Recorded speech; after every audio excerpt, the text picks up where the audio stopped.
दोस्तों आज मैं आपको लेकर जाने वाला हूँ मणिकर्ण। मणिकर्ण हिमाचल प्रदेश में स्थित है और मनाली से करीब 80 किलोमीटर की दूरी पर है मणिकर्ण। बहुत खूबसूरत जगह है। आप मणिकर्ण कैसे आ सकते हैं? मणिकर्ण आने का सही तरीका क्या है? मणिकर्ण में कहाँ कहाँ घूमने जा सकते हैं? आसपास में कौन सी जगह है जहाँ हमें जाना चाहिए? सस्ते होटल, धर्मशाला, गेस्ट हाउस कहाँ मिलेंगे? A to Z इन्फॉर्मेशन आपको मणिकर्ण टूर से संबंधित इस वीडियो में दी जाएगी। तो वीडियो को बिना स्किप किए एक बार पूरा जरूर देखिएगा। साथ ही चैनल पर नए हैं तो चैनल को सब्सक्राइब जरूर करिएगा। साथ में बेल आइकन दबाने के बाद ऑल बटन पर क्लिक जरूर करें। एक रिक्वेस्ट आपसे है, अगर आपको वीडियो अच्छी लगती है तो लाइक करके जरूर जाइएगा, क्योंकि आपके एक लाइक से हमें इंस्पिरेशन मिलती है, मोटिवेशन मिलता है, ताकि हम ऐसे ही इंफॉर्मेटिव वीडियोस आप तक पहुंचाते रहें। तो प्लीज लाइक जरूर करें। तो चलिए आज चलते हैं मणिकर्ण।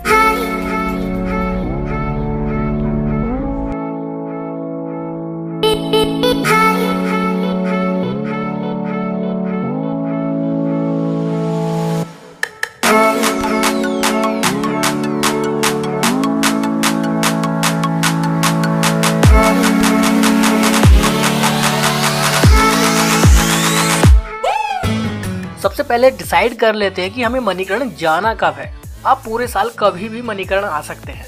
जो सबसे बेस्ट तरीका है मणिकर्ण घूमने का वो है जब आप मनाली टूर प्लान करते हैं तो उसके साथ ही आप मणिकर्ण टूर भी कर सकते हैं। सबसे बेस्ट और कन्वीनियंट ऑप्शन है और काफी ज्यादा सस्ता भी ये तरीका आपको पड़ेगा। मैं सारे तरीके आपको बताऊंगा। दिल्ली की बात करें तो करीब 522 किलोमीटर की दूरी पर मणिकर्ण मौजूद है। मनाली से करीब 82 किलोमीटर दूरी पर, कुल्लू से 43 किलोमीटर और कुल्लू मनाली का जो एयरपोर्ट है भुंतर में, वहां से करीब 35 किलोमीटर की दूरी पर मणिकर्ण मौजूद है। मणिकर्ण जाना जाता है अपने मणिकर्ण साहिब गुरुद्वारे की वजह से। इसके अलावा वहाँ बहुत सारे मंदिर भी हैं।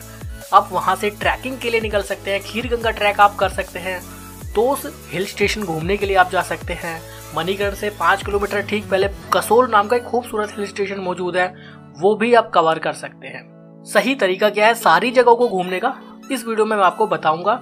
सबसे पहले बात करते हैं कि मणिकर्ण पहुंचना कैसे है।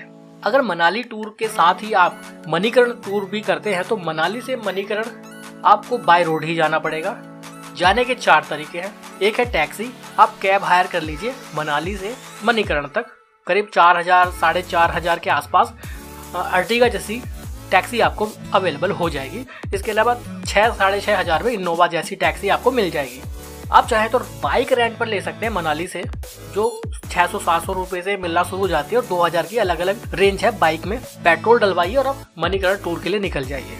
तीसरा तरीका है आप अपना वाहन लेकर आए हैं तो उसे लेकर चले जाइए, वो उसमें भी कोई इश्यू मणिकर्ण में नहीं होगा।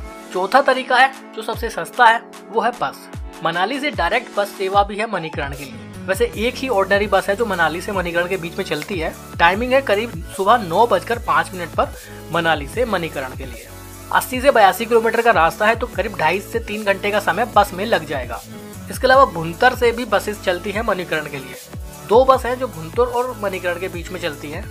एक है सुबह 6:15 पर और एक है दोपहर को 1:12 पर। वैसे मणिकर्ण और भुंतर के बीच में काफी सारी बसेस चलती हैं। मैं HRTC की रोडवेज बस के बारे में आपको बता रहा हूँ। इसके अलावा काफी प्राइवेट बसेस भी चलती हैं। कुल्लू से बात करें तो करीब 10 बस हैं जो कुल्लू और मणिकर्ण के बीच में चलती हैं। टाइमिंग सुबह 6:15 से शाम को 7:15 के टाइम स्लॉट में ही वो बसेस अवेलेबल हैं।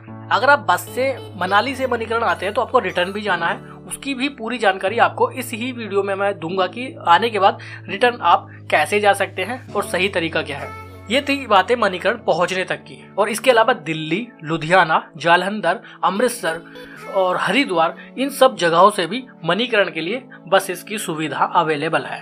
अब बात करते हैं कि मणिकर्ण आने के बाद रुकना कहाँ है। होटल, धर्मशाला, गेस्ट हाउस कहाँ है और कितने में मिलने वाले हैं। वैसे मणिकर्ण के बारे में मैं आपको बता दूं, मणिकर्ण टूर अगर आप मनाली टूर के साथ करते हैं तो आपको मणिकर्ण में स्टे करने की जरूरत नहीं है। आप एक दिन में आराम से मणिकर्ण और आसपास की जगह घूमकर वापस मनाली जा सकते हैं या वापस कुल्लू जा सकते हैं। या फिर मनाली से जब रिटर्न आप लोग आएंगे, जब मनाली टूर खत्म करेंगे और रिटर्न वापस आएंगे तो उस दिन भी आप मणिकर्ण के लिए निकल सकते हैं। भुनतुर से करीब 35 किलोमीटर, मणिकरण जाने में 1 घंटा लगेगा भुनतुर से, और 1-2 घंटा आप मणिकरण में बिताइए, उसके बाद रिटर्न आ सकते हैं और वापस अपने घर के लिए निकल सकते हैं। तो एक तरीका ये भी है। नाइट स्टे अगर आपको मणिकरण में करना है तो उसके लिए वहाँ पर होटल वगैरह अवेलेबल हैं, जिसमें 800 से 2000 की रेंज है। इसके अलावा श्री राम मंदिर की धर्मशाला भी वहाँ मौजूद है, आप चाहें तो वहाँ भी नाइट स्टे कर सकते हैं। इसके अलावा मणिकरण से 5 किलोमीटर पहले एक दूसरा हिल स्टेशन है कसोल, वो बहुत खूबसूरत जगह है। वहाँ पर आप कैंपिंग को भी इंजॉय कर सकते हैं, कैंप वगैरह वहाँ अवेलेबल रहते हैं। एक व्यक्ति का करीब 1500 से 1800 रुपये टैरिफ रहता है, जिसमें फूड वगैरह इंक्लूड रहता है। आप बॉन फायर एंजॉय कर सकते हैं, डीजे पार्टी एंजॉय कर सकते हैं कैंप में। वैसे कसोल में बहुत सारे होटल्स भी हैं, आप चाहे तो उन होटल्स में भी रुक सकते हैं। तो ये होती है रुकने की बातें। लेकिन अमूमन जितने भी टूरिस्ट हैं मणिकरण घूमने आते हैं वो रात का स्टे मणिकरण नहीं करते हैं, वो रिटर्न कुल्लू, मनाली, भुनतर या फिर अपने होम टाउन के लिए निकल जाते हैं। आपको जो सही लगे आप उसके अकॉर्डिंग कर सकते हैं। अब बात आती है मणिकरण में कहाँ कहाँ हमें घूमने जाना चाहिए। मणिकरण एक बहुत खूबसूरत हिल स्टेशन है, साथ ही अपनी धार्मिक मान्यताओं की वजह से भी बहुत ज्यादा प्रसिद्ध है लोगों की नजरों में। मणिकरण में एक नदी फ्लो करती है जिसको पार्वती नदी नाम से जाना जाता है, और मणिकरण में बहुत सारे गर्म पानी के कुंड भी हैं, गर्म पानी के चश्मे जिनको वहाँ बोला जाता है, गर्म पानी के चश्मे उन्हें वहाँ बोला जाता है। उसकी वजह से भी मणिकरण बहुत ज़्यादा फेमस है। मणिकरण में पार्वती नदी के किनारे घूमने का जो मजा है वो भी लाजवाब है। इस पूरी वैली को पार्वती वैली के नाम से भी जाना जाता है। अगर आप टैक्सी से आते हैं या अपनी गाड़ी लेकर आते हैं या बसेस से आते हैं तो जिस जगह आप उतरेंगे वहाँ से जितने भी आसपास घूमने लायक जगह हैं, जितने भी आसपास मंदिर, गुरुद्वारे या जो भी आसपास के साइट सीन है, उन्हें आप बाय वॉक ही कर सकते हैं मणिकरण के अंदर। आपको उसके लिए कोई साइट सीन पैकेज लेने की जरूरत नहीं पड़ेगी या अलग से कोई टैक्सी हायर करने की जरूरत नहीं पड़ेगी। करना कैसे है वो मैं आपको बताता हूँ। टैक्सी स्टैंड से जस्ट एक लोहे का पुल आपको पार करना होगा। लोहे का पुल पार करते ही आप मणिकरण के मेन मार्केट में एंट्री ले लेंगे। ये मार्केट बहुत खूबसूरत है, यहाँ पे आप शॉपिंग कर सकते हैं। आपके साथ बच्चे आए तो उनके लिए बहुत सारी ऑप्शंस हैं खरीदारी करने से संबंधित। इसी रोड पर खाने पीने के लिए रेस्टोरेंट और ढाबे भी बने हुए हैं। थोड़ा और आगे अगर आप आएंगे उसी मार्केट से निकलते हुए तो आप पहुंचेंगे राम मंदिर के पास। ये राम मंदिर बहुत प्राचीन मंदिर है। मंदिर के ठीक बाहर ही बराबर में ही श्री राम मंदिर धर्मशाला मौजूद है। अगर आपको रात को रुकना है मणिकरण में तो आप उस धर्मशाला में भी रुक सकते हैं, जो काफी बजट फ्रेंडली रहेगा। मंदिर बहुत प्राचीन है और बहुत खूबसूरत है। अब आपको यही रोड फॉलो करना होगा बाकी के जितने भी पॉइंट्स हैं मणिकरण में घूमने के लिए। मणिकरण का टेम्परेचर पूरे साल ही ठंडा बना रहता है। राम मंदिर से जैसे ही आप थोड़ा आगे आएंगे तो आपको देखने के लिए मिलेगी गर्म पानी के कुंड। वहाँ आप जरूर जाइएगा, आप एक अलग अनुभव ले पाएंगे मणिकरण आने के बाद। प्राकृतिक रूप से पहाड़ों से ही गर्म पानी वहाँ निकलता रहता है। वहाँ स्नान करने के लिए भी अलग अलग कुंड बनाए गए हैं। महिलाओं के लिए सेपरेट कुंड है और पुरुषों के लिए सेपरेट कुंड बनाए गए हैं। खुलने का समय गर्मियों में सुबह 4 बजे से 9 बजे है और सर्दियों में सुबह 5 बजे से 8 बजे तक वो कुंड खुले रहते हैं। आप उन कुंड में स्नान कर सकते हैं। वैसे मान्यता ये है कि गर्म पानी के इस कुंड में नहाने के बाद ही आप मंदिर में दर्शन करने जाइए। मणिकरण के इस ठंडे वेदर में इस तरह से गर्म पानी के जो कुंड वहाँ बने हुए हैं, पहाड़ों से जो गर्म पानी निकलता है वो देखना ही अपने आप में बहुत लाजवाब है। जगह जगह पहाड़ों से, नदी के पास से धुआं उठता रहता है, जिसकी वजह से सीनिक व्यू जो वहाँ पर बनता है ना वो बहुत शानदार है। ये वाला एक्सपीरियंस आप जब मणिकरण पहुँचेंगे तो खुद अपनी आंखों से जब देखेंगे तो आप अनुभव कर पाएंगे कि वो जगह कितनी ज़्यादा शानदार है। गर्म पानी के कुंड से थोड़ा और आगे आएंगे तो आप पहुँचेंगे एक दूसरे मंदिर जिसे नैना देवी मंदिर नाम से जाना जाता है। इस मंदिर का आर्किटेक्ट बहुत खूबसूरत है और हिंदू धर्म में इस मंदिर की बहुत ठीक इसी रोड को फॉलो करते हुए अब आगे बढ़ेंगे तो आगे रोड थोड़ा नैरो हो जाएगा और मार्केट ऐसे ही चलता रहेगा। यानी जब से आप राम मंदिर पहुंचे हैं तो ठीक इसी रोड को आपको फॉलो करते रहना और अब सारे पॉइंट देखते हुए पूरे मणिकरण को घूम पाएंगे। थोड़ी दूर वॉक करने के बाद आप एक और दूसरे पॉइंट पर पहुंचेंगे जहां पर मौजूद है शिव मंदिर। ये शिव मंदिर भी बहुत शानदार है। मंदिर के बाहर ही जूता स्टैंड मौजूद है। इस मंदिर की खास बात ये है कि ये पार्वती नदी के जस्ट किनारे पर ही बना हुआ है और मंदिर के अंदर गर्म पानी के कुंड मौजूद है। आप अपनी आंखों से देख पाएंगे कि किस तरह से गर्म पानी उबल रहा है, जो पूरी तरह से नेचुरल है, प्राकृतिक है। उन गर्म पानी के कुंड की वजह से मंदिर का जितना भी फर्श है पूरी तरह से गर्म रहता है इतने ठंडे वेदर में भी।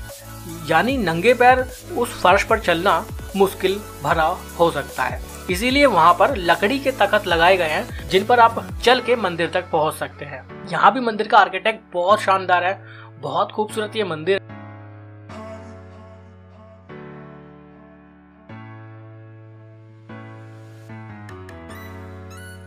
मंदिर के ठीक पीछे से अगर आप व्यू देखेंगे तो पूरी पार्वती वैली, पूरे मणिकर्ण का एक बहुत अद्भुत नजारा देखने के लिए मिलता है। मतलब जहां आप मनाली में एक अलग किस्म का वेदर देखकर आए थे, एक अलग किस्म का एडवेंचर करके आए थे, उसके बाद मणिकर्ण आने के बाद यहाँ का एडवेंचर एकदम डिफरेंट है। यहाँ के सीनिक व्यू एकदम डिफरेंट है। एक तरफ पार्वती नदी फ्लो कर रही है जिसका पानी बर्फ से भी ज्यादा ठंडा है, वहीं ठीक उसके बराबर से गर्म पानी के कुंड, गर्म पानी के चश्मे निकल रहे हैं। गर्म पानी मानो पहाड़ों से निकलने के उबल रहा है और गर्म पानी से जो धुआं निकल रहा है उसकी वजह से जो सीनिक व्यू वहाँ बनता है ना, वो बहुत शानदार है। शिव मंदिर के ठीक पास में ही, बराबर में ही गुरुद्वारा मौजूद है। ये गुरुद्वारा का बैक साइड से गेट है, फ्रंट गेट दूसरी तरफ है, लेकिन आप बैक साइड से भी गुरुद्वारे में एंट्री ले सकते हैं। क्योंकि आप अगर फ्रंट गेट से आएंगे तो आपको काफ़ी ज़्यादा पैदल चलना पड़ेगा। तो जो तरीका मैं आपको बता रहा हूँ, तो इस तरीके से आप सारे पॉइंट्स को एक ही बार में 1 बाय 1 कवर कर लेंगे। मणिकर्ण के गुरुद्वारे को मणिकर्ण साहिब गुरुद्वारे के नाम से जाना जाता है। तो सिख धर्म में इस गुरुद्वारे की बहुत मान्यता है। लोग दूर दूर से मणिकर्ण साहिब गुरुद्वारे में दर्शन करने आते हैं। मणिकर्ण साहिब गुरुद्वारा बहुत बड़ा है। गुरुद्वारे में एक लंगर पूरे साल ऐसे ही चलता रहता है। आप लंगर का प्रसाद ग्रहण कर सकते हैं जो बहुत स्वादिष्ट रहता है। गुरुद्वारे के ठीक बाहर मणिकर्ण का पूरा मार्केट मौजूद है। किसी भी तरह की आपको शॉपिंग करनी है तो मार्केट सामने ही है, आपको ज्यादा दूर नहीं जाना पड़ेगा। बाय वॉक ही आप मणिकर्ण के इन सभी पॉइंट्स को इजीली कवर कर सकते हैं।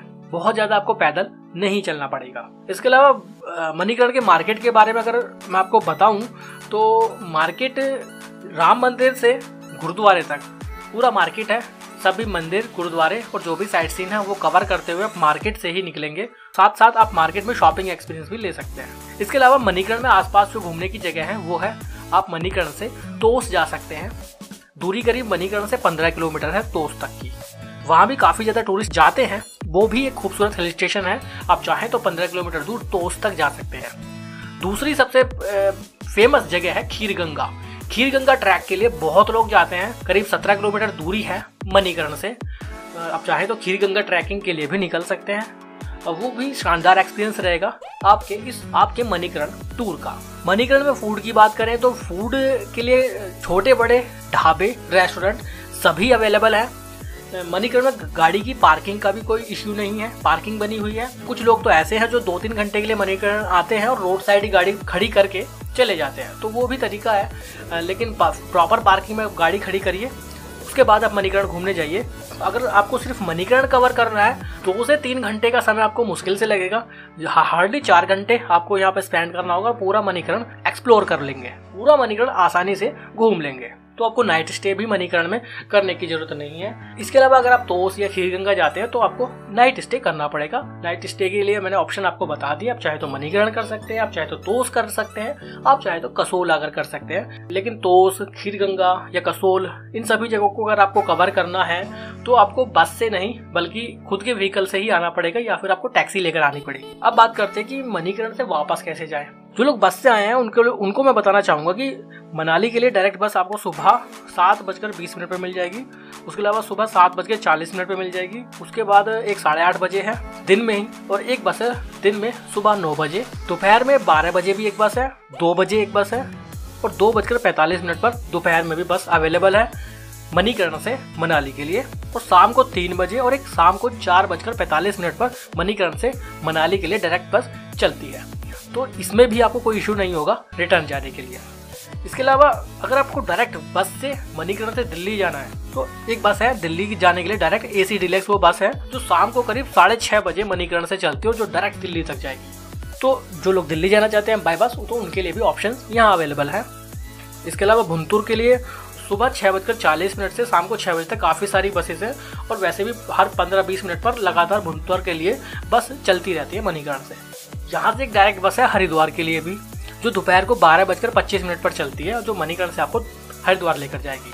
इसके अलावा मणिकर्ण से आप मैक्लोडगंज भी जा सकते हैं। बस है सुबह 8:15 पर। कुल्लू के लिए भी काफ़ी बस है, सुबह 6:20 पर, 8 बजे और 2:15 पर। बसेस के अलावा भी काफ़ी बस है जो डायरेक्ट आपको कुल्लू ड्रॉप करेंगी। यहाँ से आप लुधियाना जा सकते हैं, सुबह 5 बजे बस है। मणिकर्ण से जालंधर की बस सुबह 5:30 पर है, और अमृतसर की बस शाम को 4:10 पर और शाम को 6:30 बजे भी अवेलेबल है। तो ये सारी बसेस हैं जो मणिकर्ण से वापस जाने के लिए आपको मिल जाएगी। आपको जिस सिटी में जाना है उसके लिए बसेस के ऑप्शन यहाँ पर बने हुए हैं। मनाली, कुल्लू, भुंतर के लिए तो काफ़ी सारी बसेस यहाँ मौजूद है, तो रिटर्न जाने का भी कोई इशू नहीं होगा अगर आप पब्लिक ट्रांसपोर्ट से भी आते हैं तो। ये सारी बातें हुई मणिकर्ण घूमने की, रुकने की, आसपास के साइट सीइंग की, आने जाने की, खाने पीने की। अब बात करते हैं टोटल बजट की। मणिकर्ण टूर आप बहुत कम खर्चे पर कर सकते हैं अगर आप मणिकर्ण टूर को मनाली टूर के साथ इंक्लूड कर देते हैं, तो बहुत कम बजट में आप कर पाएंगे। जैसा कि मैं आपको बता चुका हूँ कि मणिकर्ण में आपको नाइट स्टे करने की कोई खास जरूरत नहीं है अगर आप सिर्फ मणिकर्ण कवर करना चाहते हैं। बट अगर आप तोश, खीर गंगा या कसोल भी कवर करेंगे तो उसके लिए आपको एक रात तो रुकना ही पड़ेगा। अगर आप सिर्फ मणिकर्ण कवर करते हैं तो आपका आने जाने का खर्चा लगेगा जो मनाली से मणिकर्ण तक रहेगा। इसके अलावा एक दिन का फूड का खर्चा लगेगा। तो आप खुद अंदाजा लगा सकते हैं कि कितने कम बजट में आप मणिकर्ण को अपने मनाली टूर में इंक्लूड कर सकते हैं। जो लोग अपनी गाड़ी लेकर आते हैं तो वो मनाली से रिटर्न जाते वक्त मणिकर्ण को घूम सकते हैं। तो बहुत कम बजट में बहुत इजीली आप मणिकर्ण को भी साथ में इंक्लूड कर सकते हैं और कम बजट में आप मणिकर्ण को घूम पाएंगे। उम्मीद करता हूँ कि ये एपिसोड आपको बहुत अच्छा लगा होगा। अच्छा लगा है तो लाइक करके जरूर जाइएगा, चैनल पर नए हैं तो सब्सक्राइब करके जाइएगा।